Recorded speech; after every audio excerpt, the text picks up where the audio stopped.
உறவுகள் அனைவருக்கும் மெட்டிஒலி சீரியலின் சுவாரஸ்யமான கதை பகுதி. ஒரு நடிகனாக இருந்தால் எந்த கேரக்டர் ஆனாலும் நடிக்கணும். 2000 வயசான கேரக்டர் போட்டு நம்பிக்கைன்னு ஒரு சீரியல் பண்ணினேன். அந்த சீரியல் நடிக்கும் போதே எல்லாரும் இந்த கேரக்டர் பண்ணிட்டோன்னு உனக்கு அடுத்த ஹீரோ வாய்ப்பே கிடைக்காதுன்னு சொன்னாங்க. இங்கு இருக்கிற நிலைமையை பொறுத்த வரைக்கும் போலீஸ் கேரக்டர் போட்டால் தொடர்ந்து போலீஸ், வக்கீல் கேரக்டர் போட்டால் தொடர்ந்து வக்கீல், அப்படித்தான் கிடைக்கும். அது ஒரு பெரிய சாபக்கேடு. ஆனால் எனக்கு வித்தியாசமாக வேணும். அப்படித்தான் நானும் செலக்ட் பண்ணினேன். அது முடிஞ்சதும் எனக்கு மெட்டிஒலி கிடைச்சது. அது வேறு மாதிரி கேரக்டர். அதுக்கு பிறகு மேகலா பண்ணினேன். 2007 அந்த தொடருக்காக எனக்கு சிறந்த வில்லன் விருது கலைஞர் கையாலே கிடைச்சது.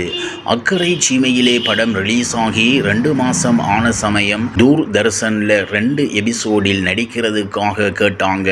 அப்போ ஒரு சிலர் நீ சீரியலுக்கு வந்துட்டா சினிமாவுக்கு திரும்ப வர முடியாதுன்னு சொன்னாங்க. சீரியல் ஆர்டிஸ்ட்னு சொல்லிடுவாங்கன்னு சொன்னாங்க. அப்போ எங்கள் அப்பா ஒரு வார்த்தை சொன்னார், நடிப்புங்கிறது எல்லாம் ஒன்று தான். அது உனக்கு ஒரு தொழில். அது சினிமாவாக இருந்தாலும் சரி, சீரியலாக இருந்தாலும் அது ஒன்று தான். அதனால் போய் பண்ணுன்னு சொன்னார். அன்னைக்கு அவர் சொன்ன வார்த்தை தான் சீரியலில் இத்தனை வருஷமாக என்னை ட்ராவல் பண்ண வச்சிருக்கே. நான் சினிமாதான்னு இருந்திருந்தால் ஒருவேளை வாய்ப்பு கிடைக்காம போயிருந்தா என்ன ஆகியிருப்போம்னு தெரியலை. இன்னைக்கு சின்னத்திரையில் ராஜ்காந்தனா தெரியும் என்கிற அளவுக்கு இருக்கிறது. எவ்வளவோ பெரிய விஷயம். அப்பா சொன்ன விஷயங்கள் தான் நான் இதுவரைக்கும் வந்ததற்கு காரணம் என்றவரிடம் மெட்டிஒலி சீரியல் குறித்து கேட்டபொழுது கூறியது. இந்த சீரியல் இவ்வளவு தூரம் ஹிட் ஆகும்னு எங்கே யாருக்குமே தெரியாது. என்னை பொறுத்த வரைக்கும் திருமுருகன் சாருடைய இயக்கத்தில் நடிக்கணும், நம்முடைய திறமையை அவர் வெளியில் கொண்டு வருவார்னு அவரை ரொம்ப ஃபாலோ பண்ணிட்டு இருந்தேன். திடீர்னு ஒரு நாள் வர சொல்லி இந்த கேரக்டர் பண்ணுறதுக்கு கேட்டாங்க. ரவுண்டாக உட்கார வச்சு சீன் டயலாக் எல்லாம் சொல்லுவாங்க. எல்லாரும் போட்டி போட்டு நடித்தோம். பிரம்மாண்டமாக பண்ணினதெல்லாம் பண்ணதில்லை என்றது. மெட்டிஒலி 2 ஆரம்பிக்க போகிறதா கேள்விப்பட்டோம். உண்மையா என கேட்டோம். மெட்டிஒலி 2 ஆரம்பிக்க போகிறோம் என்று பேசியிருக்காங்க.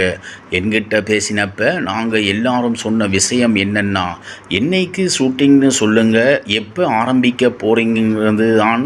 ஏன்னா எங்களுக்கு திரும்பவும் அந்த கதைக்குள்ளே போகணும். அந்த சீரியல் சன் டிவியில் இதுவரைக்கும் 3 தடவை டெலிகாஸ்ட் பண்ணியிருக்காங்க. 3 தடவையும் பயங்கர ஹிட்டான சீரியல். எல்லாரும் எப்போ ஷூட்டிங் ஆரம்பிப்பாங்கன்னு ரொம்ப ஆர்வமாக இருக்கும். அந்த டீம்லம் ஒர்க் பண்ணினாத்தான் 2வது பார்ட்லேயும் இருக்காங்க. அவங்களே இருக்காங்கிறப்ப முந்தைய சீசனுடைய லிங்க் இருக்கும் என்றதும் எப்போ ஆரம்பிக்க போறீங்க என கேட்டதும் சிரிக்கிறார். நாங்களும் அதைத்தான் தொடர்ந்து கேட்டுட்டே இருக்கோம். எப்படியும் 2-3 மாதத்தில் ஷூட்டிங் ஆரம்பிச்சிடுவாங்கன்னு நம்புகிறோம் என்றார். இன்னும் பல விஷயங்கள் குறித்து ராஜ்காந்த் நம்மிடையே பகிர்ந்து கொண்டார். மெட்டிஒலி தொடரில் விஜய் கதாபாத்திரத்தில் நடித்தவர் உமா மகேஸ்வரி. உடல்நலக் குறைவால் சில மாதங்களுக்கு முன்பு அவர் உயிரிழந்தார்.